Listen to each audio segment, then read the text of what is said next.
할렐루야. 좋으신 하나님을 찬양합니다.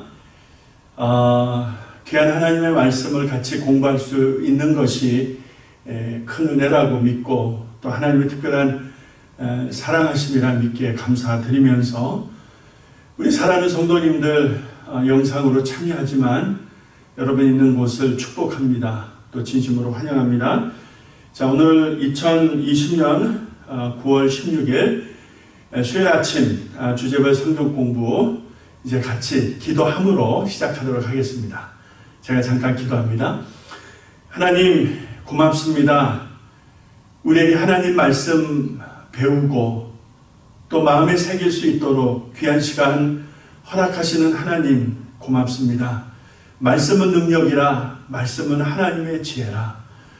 이것이 우리의 인생 속에 꼭 있어야 될 삶의 에너지인 것을 고백하며 오늘도 하나님 말씀 앞에 사모함으로 달려왔사오니 이 말씀 저희들이 먹고 힘을 얻게 하시고 이 세대를 살아갈 수 있는 영역을 얻는 하나님의 말씀을 통한 분별력을 얻는 하나님의 마음을 헤아려 우리의 마음속에 담을 수 있는 복된 시간, 은혜로운 시간 되게 하여 주시옵소서. 하나님의 말씀대로 부족한 영은 감춰주시기를, 그리고 하나님의 말씀만 운행하시고 역사하시기를 간절히 예수님의 이름으로 기도합니다. 아멘, 아멘. 여러분 다 교재 성경책과 함께 펴놓으시고요. 오늘 십자가의 도라는 제목으로 이제 말씀 같이 공부하겠습니다. 원래 예상으로는 9월에 들어와서 이제 다른 내용으로 좀 진행하려고 했지만 아마 조금 몇 번 더 이러한 주제별 내용으로 진행이 될 듯 싶습니다. 구체적인 건 다시 여러분에게 조정해서 말씀드리도록 하겠고요. 오늘 십자가의 도 9월 16일 교재 내용 참고하시고 제가 서론 읽으면서 시작하도록 하겠습니다. 십자가의 도 서론. 세상 지혜를 구하고 표적을 따르는 사람들에게 그리스도의 십자가는 미련한 것이다. 그러나 구원을 얻는 사람들에게는 하나님의 지혜이며 능력인 것을 믿는다. 고린도전서의 1장에 나오는 말씀을 참고합니다. 십자가는 분명 죄인의 형틀이었으나 하나님은 그 형틀에서, 그곳에서 죄에 빠진 세상을 얼마나 사랑하시는지를 드러내신 것이다. 첫사람의 그 어떤 불순종으로 인하여 죽음의 권세가 임하게 되었지만 그 죽음의 권세로부터 우리를 자유케 하시고 하나님의 영원한 은혜 안에, 영생 안에 거할 수 있게 하시고 이것을 하나님의 자녀라 말씀하시니 하나님의 자녀의 권세를 회복하시는 그런 은혜라 말씀드릴 수 있겠습니다. 이것은 즉흥적인 것이 아니라 아주 오래전부터 준비되어진 하나님의 섭리라는 것을 예로 에베소서 1장 4절의 말씀을 따라 하나님의 섭리였음을 우리가 확인하게 되어집니다. 곧 창세전에 그리스도 예수 안에서 우리를 택하사 우리로 하여금 그의 사랑 안에서 그 앞에서 거룩하고 흠이 없게 하셨다라고 하는 말씀을 봅니다. 그러니까 예수 그리스도를 통하여 우리가 누릴 수 있는 하나님의 자녀로서의 어떤 변화된 삶은 하나님께서 창세 전부터, 그러니까 창세기 1장 1절 이전의 시간이라고 말씀드릴 수 있겠습니다. 태초에 하나님 천지를 창조하시느니라, 창조하셨다라는 말씀보다도 더 먼저 그 전에 하나님의 깊은 생각과 섭리 속에 그리스도 예수를 통한 우리를, 하나님의 사람들, 하나님의 백성들을 거룩하고 흠이 없게 하시려고 하나님이 예비하신 일이었다. 자, 미련하다고 무시했던 죄인의 형틀로서의 십자가입니다. 그러나 이 십자가를 통해서 하나님은 우리를 살리시는 하나님의 어떤 도구로서 생명을 얻게 하시고 하나님의 자녀의 본분을 회복해 하시는 하나님의 은혜와 사랑이 증표로서 사용하셨다라는 것입니다. 아주 역설적이죠. 고린도전서 1장 22, 23절에 보니까 유대인은 표적을 구하고 헬라인은 지혜를 구하나 찾으나 우리는 십자가에 못 박힌 그리스도를 전하니 유대인에게는 꺼리끼는 것이요 이방인에게는 미련한 것이로다 라고 말씀하지 않습니까? 그러니까 한마디로 십자가는 사랑이다라는 거예요. 우리가 그렇게 결론을 내릴 수가 있습니다. 십자가, 죄인의 형틀, 중죄인에게 내려진 죄값을 치르는 형틀로서의 십자가가 아니라 죄인을 사랑하시고 죄인들을 살리시기 위한 하나님의 구체적인 사랑의 표현으로서의 십자가. 그래서 십자가는 사랑이다. 하나님의 사랑의 극치, 하나님의 사랑의 확증이다 라고 말씀드리면서 이제 본론으로 들어가겠습니다. 본론에서는 갈라디아서 6장에 나오는 사도 바울의 고백을 통해서 구체적으로 십자가를 통한 하나님의 어떤 뜻을 우리가 확인하게 되어집니다. 6장 14절 갈라디아서 말씀에 근거해서 사도 바울은 그에게 십자가는 큰 자랑이라는 것이죠. 어떤 수치나 슬픔, 고통이나 절망이 아니라 사도 바울에게 십자가는 큰 기쁨이었다. 큰 기쁨이다. 그러면 세상 사람들에게는 수치스러운 것이고 미련한 것이고 꺼리끼는 것이고 부끄러운 것이고 그게 십자가라고 한다면 사도 바울은 왜 이것이 큰 기쁨이었을까? 그에게는 어떤 그 이해가 있었길래 사도 바울에게는 십자가가 큰 기쁨이었다는 것을 이제 본론에서 한 5가지로 말씀을 드리고 결론으로 갑니다. 자, 본론의 첫 번째, 사도 바울이 그렇게 자랑하는 이제 십자가의 그 이유가 하나님의 확증된 사랑이다 이렇게 되어 있습니다. 하나님의 확증된 사랑. 그러니까 십자가를 통해서 하나님의 사랑을 확인하게 되었다라는 것이죠. 로마서 5장 8절 우리가 아직 죄인 되었을 때에 그리스도께서 우리를 위하여 십자가에서 죽으심으로 하나님께서 우리에게 대한 자기 사랑을 확증하셨다. 자, 확증하셨다. 증거로 삼으셨다라는 것이죠. 자, 그러니까 십자가의 죽음이 하나님이 우리를 얼마나 사랑하시는지에 대한 증거로 삼으셨다라고 한다면 그러면은 역설적으로 하나님이 죄를 얼마나 싫어하셨는가?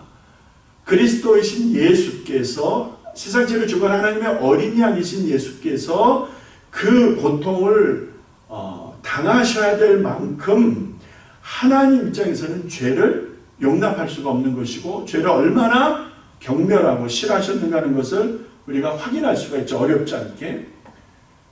하나님이 어린 양으로 오셔서 죄가 없으신 분이 제물로 오셔서 이 문제를 근본적으로 해결했어야 될 만큼 여러분 죄 문제는 결정적인 것이었어요. 이것을 한 번에 단 한 번에 모두를 위해서 십자가에서 죽으신 하나님의 어린 양, 다시 말해서 하나님의 사랑으로 확증된 십자가, 이 문제를 해결하셨다는 것이죠.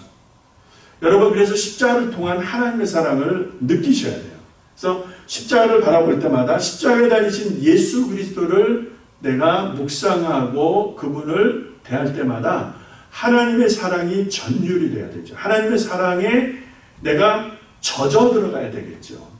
다른 어떤 것보다도 이것이 우선적입니다. 하나님의 사랑이 내 안에서 적셔지고 확인되는 것이 우선적이에요.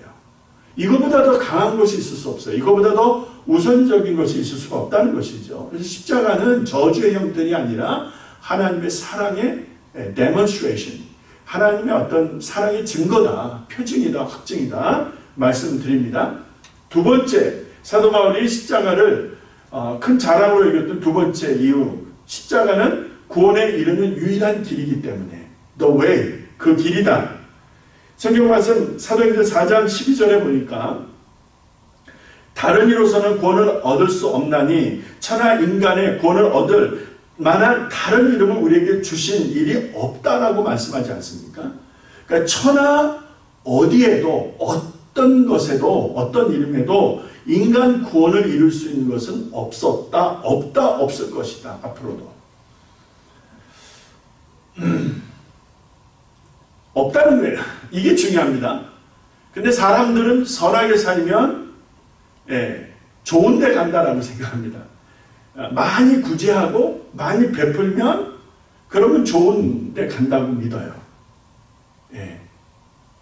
구제 많이 하고 많이 베풀고 중요하죠. 그런데 만약 그러한 조건으로 우리가 좋은데, 세상 사람들에게는 좋은데 갈 수 있다고 한다면 정말 천국을 대신할 만한 그런 것이 있고 그런 데를 갈 수 있다고 한다면 십자가에서 예수가 잘못 죽은 것이죠. 그 완전히 그냥 정말 그 개죽음이라고 얘기해야 될까요? 뭐라고 얘기해야 되겠습니까, 여러분? 그 쓸데없는, 그죠? 헛된 희생한 거 아니겠습니까? 천하의 구원에 이를 수 있는 방법이나 그런 것과 관련된 이름을 인간에게 허락되어지는 경우는 없었다. 그래서 요한복음 14장 6절을 사도행전 4장 12절과 연결해서 보게 되면 깊은 그 내용이 쉽게 풀리게 되어집니다. 천하 인간에게 구원을 얻을 만한 다른 이름을 주신 게 없다는 것을 예수님은 이런 식으로 표현하죠. 내가 곧 길이요 진리요 생명이니 나로 말미암 자고는 아버지께로 올 자가 없느니라. 하나님 나라에 이를 수가 없다. 좋은 곳에 이를 수가 없다. 우리말에는 길이요 진리요 생명이라 했지만은 영어 성경에는 앞에 너가 붙습니다. 그러므로 내가 곧 그 길이요, 내가 곧 진리요, 그 진리요, 내가 곧 그 생명이다 라는 말입니다. 그러니까 너가 붙게 되면은 하나라는 거죠. 그거. 이게 그냥 펜슬이 아니라 the pencil 하면은 그 연필이잖아요. 많은 것 중에 그거 하나예요. 예수님이 내가 곧 그 길이다 라고 말씀하신 것은 다른 길이 있다 없다, 없다라는 것입니다. 다른 길이 있을 수도 없고 있어서도 안 되는 것이고요. 그 길이다 라고 말씀을 하시죠. 그러나 인류 역사를 보게 되면 여러분 종교개혁 이후에 어떤 세상의 계몽주의, 이성주의, 자, 인간이 하나님을 대신하는 그런 사조, 사상, 이념들이 이제 사람들의 마음속에 파고 들어오게 되죠. 자, 그러는 가운데에 어떤 과학과 이론과 수학과 이런 어떤 IT의 발전의 함에 따라서 어떤 구원의 유일성, 구원의 유일한 어떤 하나님의 어떤 영역이라고 할까요? 예를 들어 성경의 권위, 예수 그리스도를 통한 구원의 어떤 유일성, 이런 것들이 철저하게 깨지기 시작합니다. 다시 말해서 종교의 다원주의적 사고, 종교계의 종교 영역의 다원주의적 사고나 이론이 등장을 합니다. 여러분 많이 들어보셨죠? 다원주의적이라는 말의 의미는 무엇입니까? 성경의 권위, 성경의 권위라는 것은 성경은 하나님의 말씀입니다. 목사의 말이 아니고 사람의 말이 아니고 하나님의 말씀이에요. 그게 성경이 갖는 권위입니다. 그리고 우리의 구원은 그리스도이신 예수를 통해서 얻을 수 있는 거예요. 이것이 유일한 거예요. 그래서 그 십자가 그 길이라고 하는 것이죠. 다시 말해서 성경이 하나님의 말씀인 것, 예수 그리스도가 우리의 구원의 유일한 길이고 방법이라고 하는 것을 부정하는 것이 종교의 다원주의적 주장입니다. 그러니까 그리스도는 십자가에서 죽으신 예수가 아니고 인간을 구원할 자로서의 그리스도는 모든 문화와 종교에 가능하다라고 주장하는 것이 종교 다원주의적 주장이에요. 그러니까 이 길로 가도 되고 저 길로 가도 되는 거예요. 다르지만 결국 선하게 착하게 하면 이제 거기 간다는 것이죠. 이 길로 가도 되고 저 길로 가도 되고 이 종교도 되고 저 종교도 되고. 그래서 기독교가 모든 종교와 연합하여 대화하자라고 했던 WCC 같은 이런 무브먼트 있잖아요. 네. 결국 종교 다원주의적 이론과 사고가 팽창하는 어떤 그런 계기가 더 되었다 이렇게 말씀드릴 수 있을 것 같아요.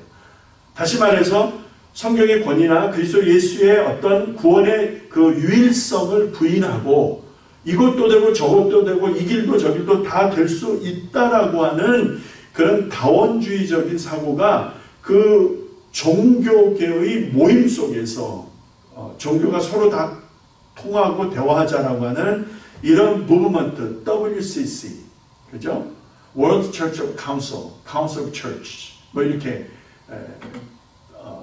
약자로 볼 수가 있죠. 이런 것들이 더 가속화를 시켰다 이렇게 볼 수 있지 않겠나 생각을 합니다.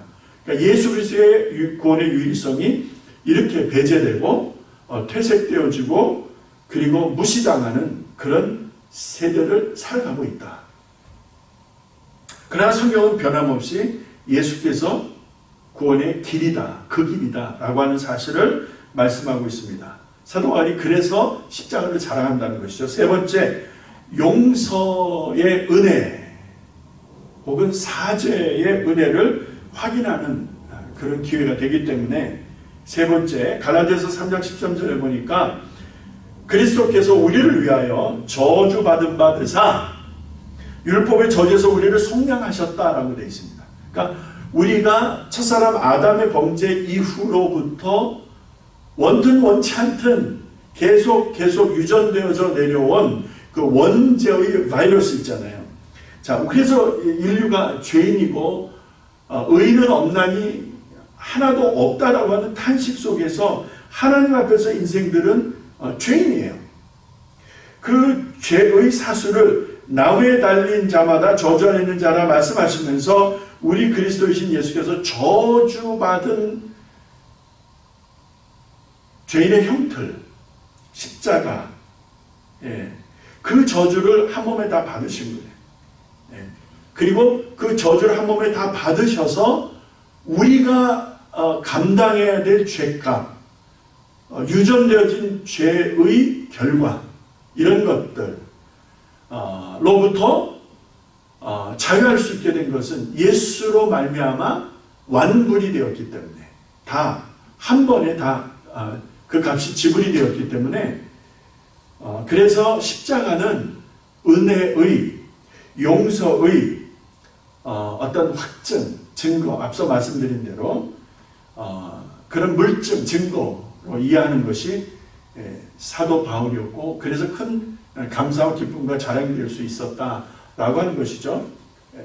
뒤로 넘어가서 네 번째로 보시게 되면 상속자, 상속의 의미가 있다는 것을 말씀합니다. 하나님의 상속자, 로마서 8장 14절 이후를 보게 되면 여러분 교재에다 써드렸습니다. 무릇 하나님의 영으로 인도함을 받는 사람은 곧 하나님의 아들이라. 너희는 다시 무소하는 종의 영을 받지 아니하고 양자 영을 받았으므로 우리가 아빠 아버지라고 부르짖느니라. 성령이 친히 우리의 영과 더불어 우리가 하나님의 자녀인 것을 증거하시나니 자녀이면 또한 상속자 곧 하나님의 상속자여 그리스도와 함께한 상속자니 우리가 그와 함께 영광을 받게 하여 고난도 함께 받아야 할 것이라 라고 말씀합니다. 자녀이면 하나님의 상속자라는 거예요. 이제는 우리가 무수하는 종의 영을 이 아니라 곧 하나님의 아들로서 그 양자의 영, 아버지라, 아바 파더리라 부를 수 있는 아버지, 하나님을 아버지라 부를 수 있는 그런 그 양자의 영을 받은 거로 우리는 더 이상 종이 아니고 사생아가 아니고 외인이 아니고 객이 아니고 아들이고 딸이라는 거예요. 자녀라는 것이죠. 자, 그러므로 그렇게 자녀의 영을 받은 우리들을 향하여 하나님의 상속자로서 그리스도와 함께하는 자, 하나님과 함께하는 하나님의 것을 상속하는 상속자라고 하는 것을 말씀합니다. 아버지 것이 내 것이라는 거죠. 그렇죠? 그러니까 아버지 것이 내 것이고 아버지의 소유가 나의 소유이고 아버지의 것을 그대로 내가 누리는 것이죠. 이것이 상속의 개념 아니겠어요? 그러니까 은혜로 주신 거예요. 그래서 내가 누리는 거예요. 무엇을? 아버지의 정보를. 아버지의 authority, 아버지의 풍성함, 아버지의 넉넉함, 아버지의 부요함, 이런 것들을 내가 다 누리는 거예요. 예. 마지막 5번째로 보시게 되면은 제자의 길이다 라는 의미가 있습니다. 그리스도인이라면, 제자라면 이 십자가는 그 제자의 길에 의미가 있다고 말씀드립니다. 그 근거로 누가복음 14장 25절에서 27절을 보시게 되면 예수님이 이런 말씀을 하십니다. 허다 무리와 함께 갈새 예수께서 돌이키사 이르시되 무릇 내게 오는 자가 자기 부모와 처자와 형제와 자매와 및 자기 목숨까지 미워하지 아니하면 능히 나의 제자가 되지 못하고 누구든지 자기 십자가를 지고 나를 쫓지 않는 자도 능히 나의 제자가 되지 못하리라 라고 말씀합니다. 자, 누가 하나님의 자녀입니까? 누가 하나님의 제자입니까? 예수 믿고 나면 하나님의 자녀이고 하나님의 제자이고 하나님의 백성이라는 사실에는 변함이 없습니다.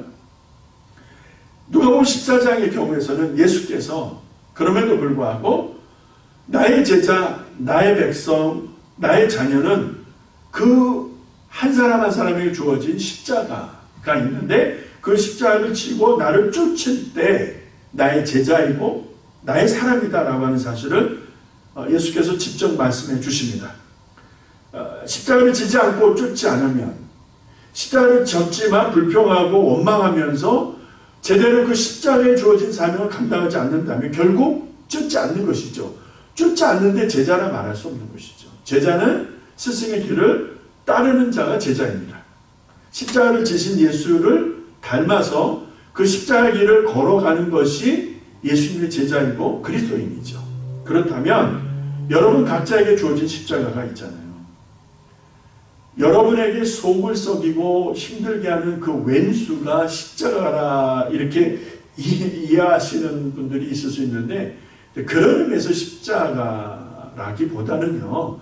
하나님의 영광을 드러내기 위해서 내게 맡겨주신 내가 감당해야 될 어떤 사명이 있어요. 아까 말씀드린 대로 용서할 수 없는 사람을 용서해야 되는 일일 수도 있고요. 하기 싫은 일인데 해야 되는 일일 수도 있고요. 참지 못할 일인데 참아야 될 일일 수도 있고요. 그죠? 외치기 싫은데 외쳐야 될 일일 수도 있고요. 그죠? 외치고 싶지 않은데 외치라 하실 때 여러분 순종하십니까? 네?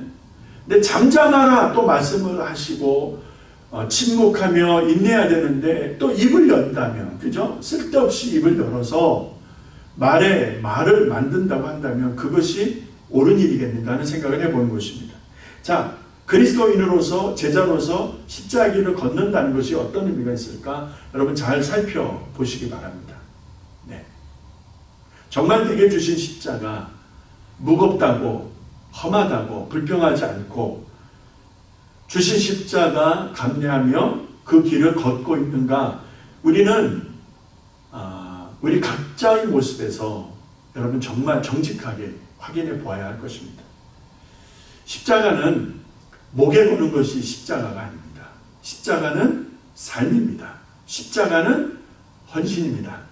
하나님을 바라보지 않으면, 하나님을 기뻐하지 않으면 우리는 헌신을 못합니다. 하나님을 의지하지 않으면, 하나님을 기뻐하지 않으면 우리는 불평하게 돼 있어요.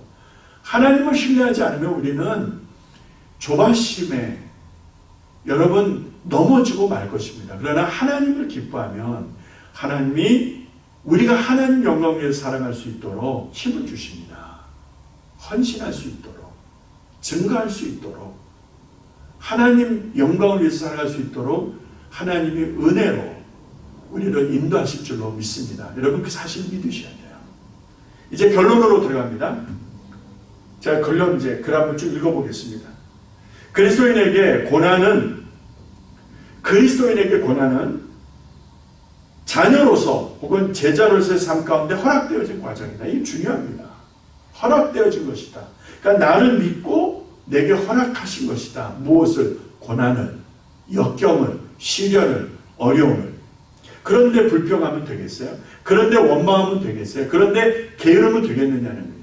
하나님이 나를 믿고 우리를 믿고 허락하신 고통과 시련이라고 하면은 여러분 인내하셔야 돼요. 여러분 감내하셔야 돼요. 여러분 기다리셔야 돼요. 언제까지? 하나님이 거두어 주실 때까지. 그것이 인내입니다.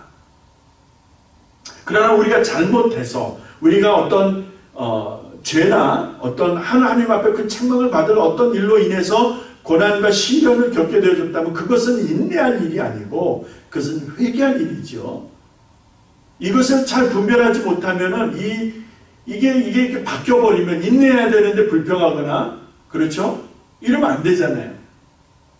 근데 회개해야 되는데 마치 인내해야 되는 것으로 착각하거나 이러면은, 근데 이런 잘못된 판단을 마귀가 조장하고 악한 영들이 조장하기 때문에 이것을 영적 전쟁이라고 말씀드릴 수 있는 거예요. 정신 바짝 차려야 됩니다. 정신 진짜 바로 차리셔야 돼요. 그렇지 않으면 다 속는 거예요. 회개해야 되는데 마치 의롭게 고난을 받아서 인내해야 되는 것으로 착각하고 있다면 이거 정말 심각합니다. 예? 안 그렇습니까? 감사하고 인내하면 되는데 불평하면 되겠어요? 자, 하나님이 허락하신다는 거예요. 우리에게 허락하신다. 나를 믿고 우리를 믿고 그것이 고난이라고 하는 하나님이 사용하시는 툴이다라는 거예요. 그래서 고난을 배움의 교실이고 성장의 영양소라 할 수 있는 거예요. 믿음의 장성한 분량에까지 이룰 수 있는 그런 기회가 된다는 거예요. 언제? 고난의 때. 그래서 고난을 잘 딛고 일어서면 성장하는 거예요. 성숙하는 거예요. 이스라엘의 광야 40년이 좋은 예가 되는 것입니다. 광야에서 이스라엘 백성들은 하나님이 어떤 분인지를 배우는 거예요. 하나님이 얼마나 신실하시고 하나님이 얼마나 능력이 많으시고 세상의 잡신들보다 하나님이 얼마나 더 강력한 힘과 능력을 가지신 분인지를 그들은 광야에서 철저하게 배우게 됩니다.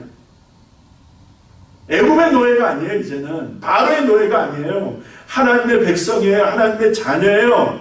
그 하나님의 자녀로서 세워지고 하나님의 백성으로 세워지는 것이 여러분 광야 40년에 이루어지는 일이었었다고 한다면 그 광야 40년은 고난이라는 단어로 대체할 수 있잖아요. 그러니까 그리스도인들에게 하나님의 백성들에게 고난은 정말 유익함을 이룰 수 있고 더할 수 있고 하나님의 사람으로 성숙하게 세워질 수 있는 매우 중요한 기회가 될 수 있다라는 것이죠.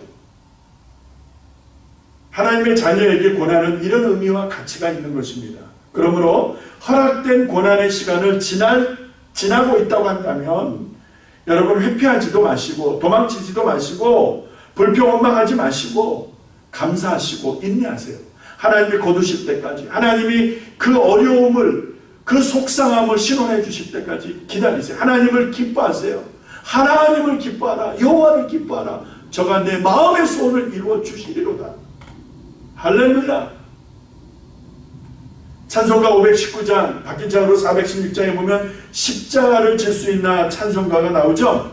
이 찬송을 부르다 보면 정말 고난의 과정을 통해서 거룩하신 하나님의 형상이 내 안에서 우리 안에서 이루어지는 것을 확신하게 되고 또 그것을 갈망하며 기도하게 되는 마음이 생기는 거예요. 이 찬송 부르다 보면 십자가를 질 수 있나 주가 물어보실 때 십자가를 질 수 있나 주가 물어보실 때 주님이 물으시는 거예요. 장로님, 권사님, 집사님들 제대로 들으세요. 주님이 물으시는 거예요. 십자가를 질 수 있느냐고 물으시는 거예요. 지금 십자가를 질 수 있느냐 물으실 때 여러분 뭐라 답하시겠어요? 뭐라고 답하셔야 되겠습니까? 이런 일 다 할 수 있겠느냐 주님이 물어보실 때 용감한 자 옛날처럼 선뜻 대답하리라. 우리는 찬송을 늘 쉽게 불렀어요. 그런데 정말 이런 일 다 할 수 있겠느냐 주가 물어보실 때 십자가를 질 수 있느냐 물어보실 때 여러분 정말 우리 믿음의 선조들처럼 그렇게 선뜻 대답하고 헌신할 수 있겠느냐? 십자가는 이런 거예요. 십자가는 삶이고 십자가는 주님과의 연합이에요.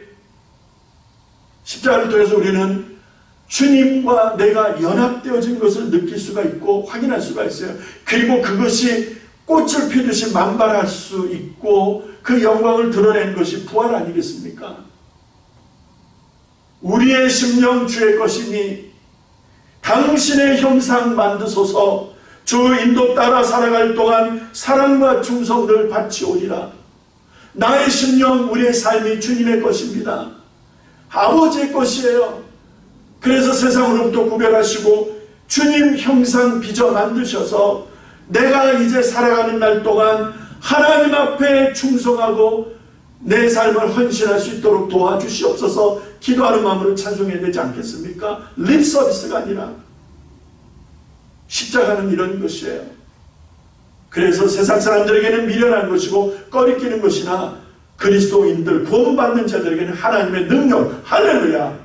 예. 그래서 십자가를 붙드는 이들이 강한 거예요. 십자가를 붙드는 이들이 결국에는 해내는 거예요.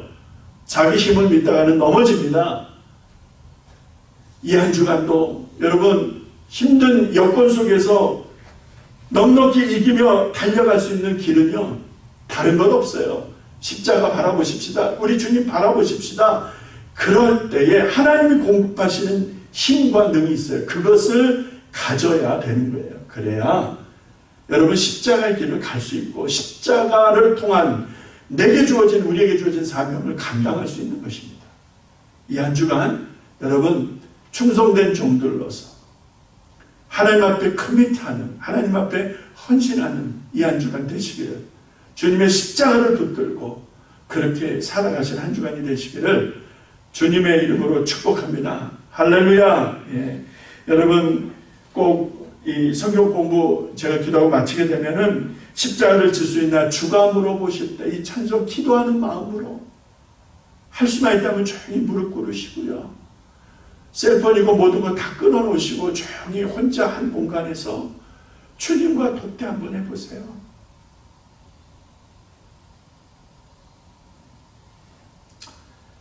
주님의 형상 만드시옵소서. 주님의 형상 만드시옵소서. 주님 앞에 간절함을 가지고 이 찬송 불러 주 앞에 영광 돌릴 때 하나님의 놀라운 임재가, 성령님의 놀라운 임재가 여러분을 덮으실 줄로 믿습니다. 할렐루야! 승리하시기 바랍니다. 기도하겠습니다.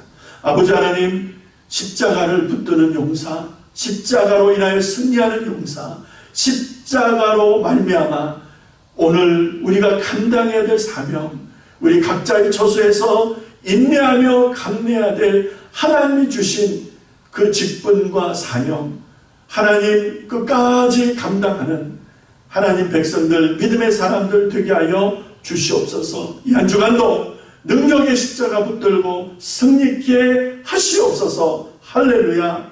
우리의 능력과 우리의 위로와 기쁨이 되시는 우리 주 예수 그리스도 주의 이름 받들어서 간절히 기도드립니다. 아멘, 아멘. 할렐루야. 감사합니다. 승리하시기 바랍니다.